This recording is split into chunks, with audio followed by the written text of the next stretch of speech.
Canal del Congreso, el canal de la Unión, presenta.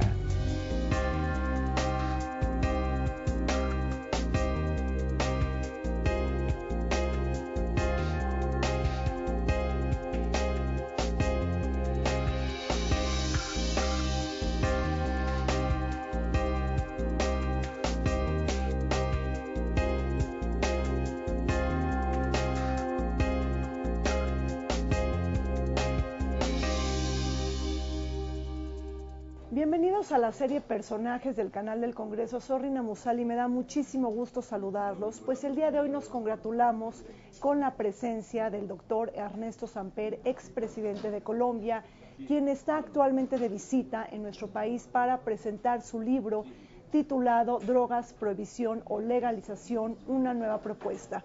Doctor, pues muchísimas gracias por estar con nosotros en el Canal del Congreso. No, muchas gracias a usted, Rina, estoy muy contento de estar en este canal. Ha fracasado el régimen mundial de fiscalización de estupefacientes y que ha privilegiado un enfoque represivo, prohibicionista y punitivo sobre la producción, el tráfico y el consumo de drogas. Es decir, se necesita un golpe al status quo y bien un cambio de paradigma. Esta política prohibicionista, lo primero es decir que es centenaria, es una abuela. Ya tiene 100 años, comenzó con los primeros tratados sobre la lucha contra el opio en 1912, ya se ha venido incrementando a lo largo del último siglo. Por eso hay que evaluarla dentro de un contexto mucho más amplio, y en ese sentido es claro que la guerra contra las drogas, que está enmarcada dentro de esa política prohibicionista, pues no está funcionando, porque si estuviera funcionando no habría, como hay hoy, 300 millones de consumidores de drogas en el mundo. Ahí entonces queda uno inmerso en la paradoja que señalaba Einstein, de que la mayor forma de locura es seguir haciendo siempre las mismas cosas pretendiendo que van a producir resultados diferentes. Entonces, ¿para qué seguimos haciendo lo mismo si no está funcionando? Señales de agotamiento y fisuras de este resquebrajamiento que de alguna manera también ya lo advertía la Comisión Global para la Política de Drogas, es decir, no es algo nuevo, ya se nos venía advirtiendo de esta necesidad, un esfuerzo en el que estuvo participando su homólogo, el expresidente de Colombia, César Gaviria. Exactamente, es que a medida que se ha ido viendo la inutilidad de la política prohibicionista, y aún más que el daño que está ocasionando la política, la aplicación de la política es superior a los resultados que se están obteniendo, es decir, el daño está, el remedio está resultando más caro que la enfermedad, pues han aparecido en el debate sobre las drogas figuras que antes no estaban. Esto ya no es un debate solamente de académicos, como pudo ser el debate con Friedman, con George Soros. Aquí están apareciendo expresidentes como Gaviria, Cardoso, Zedillo, también, y esto es lo más novedoso, presidentes en ejercicio. En la última cumbre de las Américas celebrada en Cartagena, hablaron abiertamente de buscar una política distinta, presidentes en ejercicio como el presidente de Guatemala, el presidente de Colombia, el presidente de Bolivia, el presidente de Uruguay, y el mismo presidente Obama ha hecho ya un giro significativo en la política antidrogas de los Estados Unidos. O sea que la audiencia va creciendo. Por ejemplo, me llama mucho la atención este levantamiento del veto del masticado de coca de Bolivia en Naciones Unidas, que ese es otro ejemplo que pudiéramos sumar. El cabildeo muy importante que ha hecho Otto Pérez Molina, el presidente de Guatemala, legislaciones a favor de la despenalización del consumo de marihuana en Chile y en Uruguay. Y no olvidemos, doctor, lo que señaló nuestro expresidente de México, Felipe Calderón Hinojosa, en la última Asamblea General de la ONU que él participó como presidente, que habló de la necesidad de verificar a profundidad este enfoque prohibicionista. Estoy completamente de acuerdo, y para acabar de hacer el panorama, miremos lo que está pasando en los Estados Unidos. 3 estados, Ohio, Colorado y Washington, votaron una consulta para ver si la gente quería o no la legalización, se ganó en 2 de ellos. California, en la última vez que formuló la proposición 19, no pasó, pero sacó 48% la gente que pensaba que había que cambiar la política. Y en los Estados Unidos las políticas progresistas siempre comienzan abajo y terminan arriba, terminan en Washington. Así sucedió, por ejemplo, con la política antidiscriminación racial, y así está sucediendo, este es un dato curioso, con los compromisos que están asumiendo los estados federales en materia de reducción de emisión de gases que están contribuyendo al calentamiento global.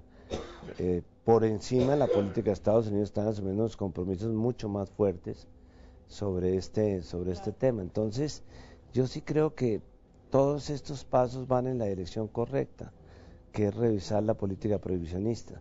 Tampoco es un tema tan sencillo, Rina, porque ahí en el seno de Naciones Unidas, en la Junta Fiscalizadora de Estupefacientes de Naciones Unidas, que tiene sitio en Viena, hay por lo menos 3 bloques. Hay un bloque prohibicionista cerrado, está liderado por supuesto por Estados Unidos, y en el cual participan otros países como los países islámicos, por razones totalmente distintas, razones culturales o éticas. Hay un bloque que podríamos llamar revisionista, que está liderado por Europa, que pretende que esta teoría del daño sea tenida en cuenta para hacer una revisión de la política, y yo diría que el bloque más de avanzada, el bloque más reformista es el bloque latinoamericano. El latinoamericano. Y en ese sentido me parece emblemático que el actual presidente de Colombia, Juan Manuel Santos, presente el informe de la OEA que se llama Política...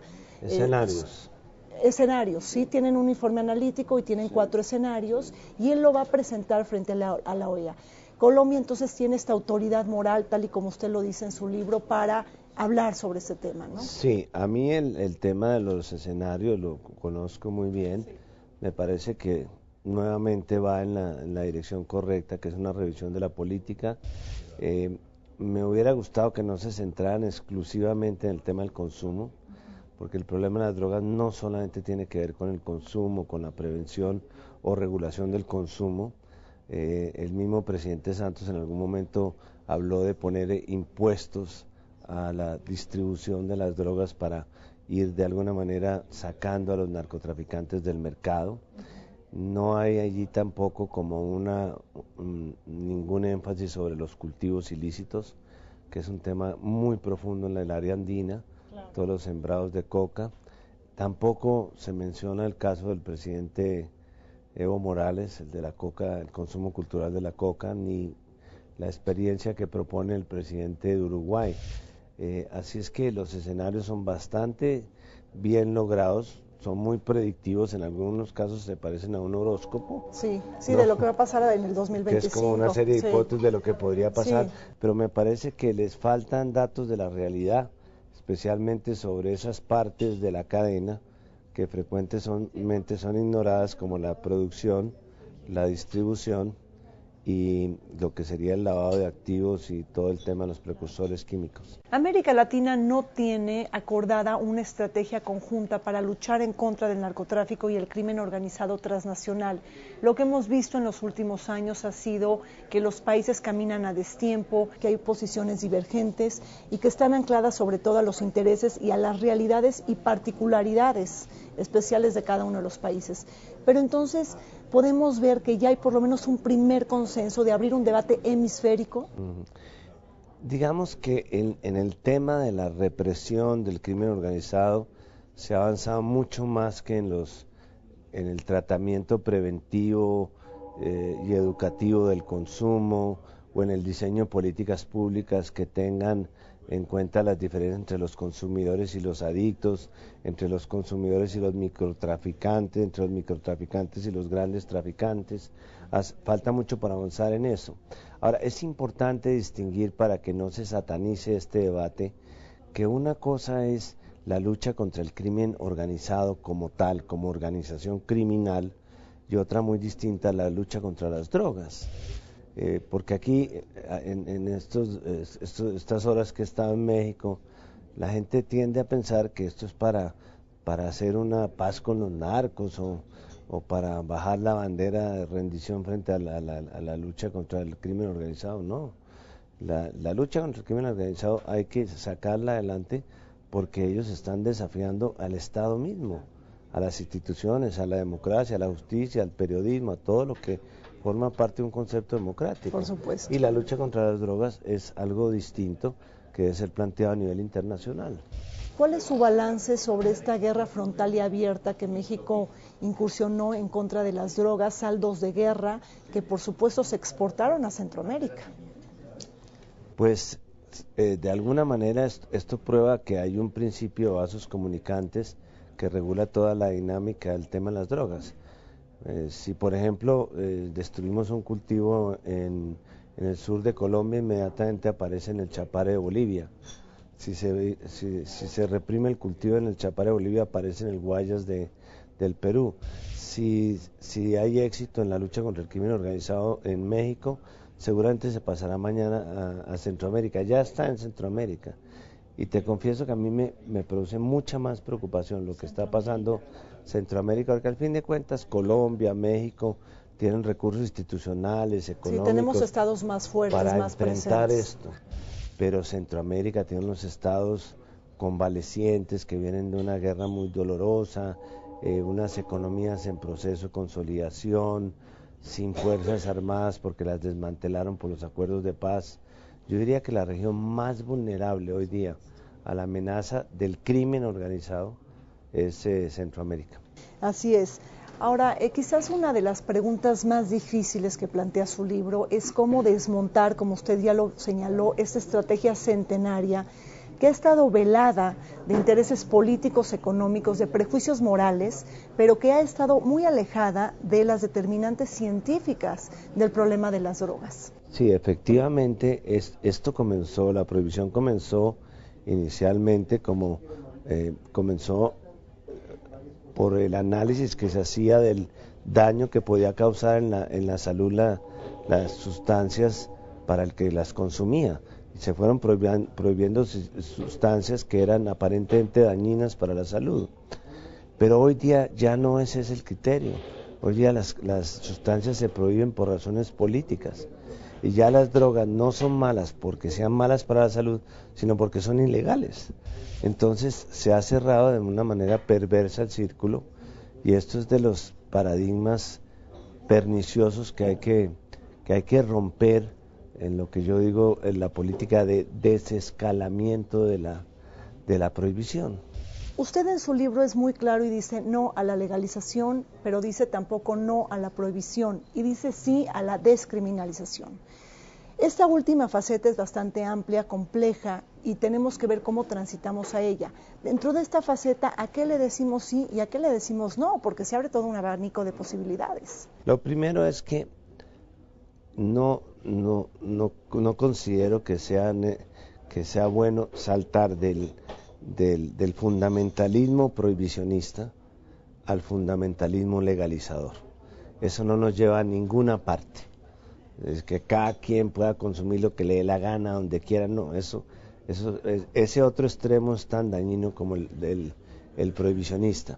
Lo que hay que desarrollar es una política de descriminalización en que la conducta sigue siendo reprochable socialmente, pero el tratamiento que se le da no es un tratamiento punitivo. Es decir, no metamos más consumidores y pequeños traficantes a la cárcel, desvinculemos las drogas de los efectos criminales que tienen a través de sanciones o controles sociales. Por ejemplo, lo que se está haciendo en Holanda, lo que se está haciendo en Portugal, son buenos ejemplos. Ahora, ¿cómo se debe hacer eso? Debe hacerse de manera gradual y para eso distinguir entre lo que son consumidores adictos, consumidores y adictos, consumidores y microtraficantes, en fin, es una serie de distinciones fundamentales para empezar. Segundo, esto debe ser selectivo, no es lo mismo el problema de la heroína que el problema de la marihuana. Si nosotros empezáramos con la marihuana y sacáramos la marihuana, que es la más inofensiva de las drogas, incluido el alcohol y el tabaco como drogas, así sean legales, nos daríamos cuenta de que el problema de las drogas queda reducido a un 40%.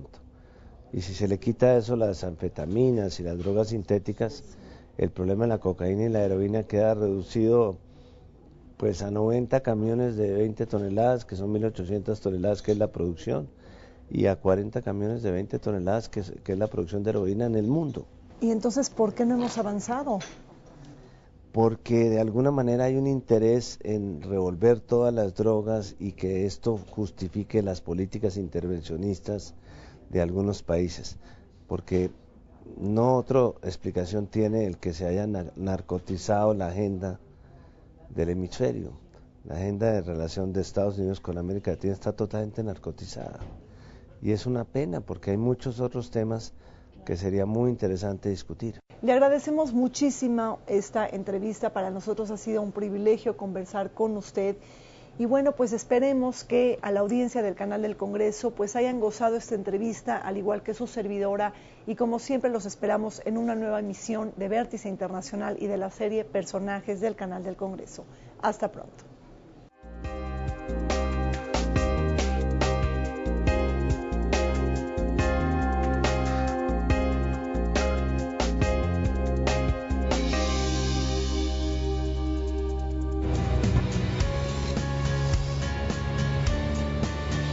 Canal del Congreso, el canal de la Unión, presentó.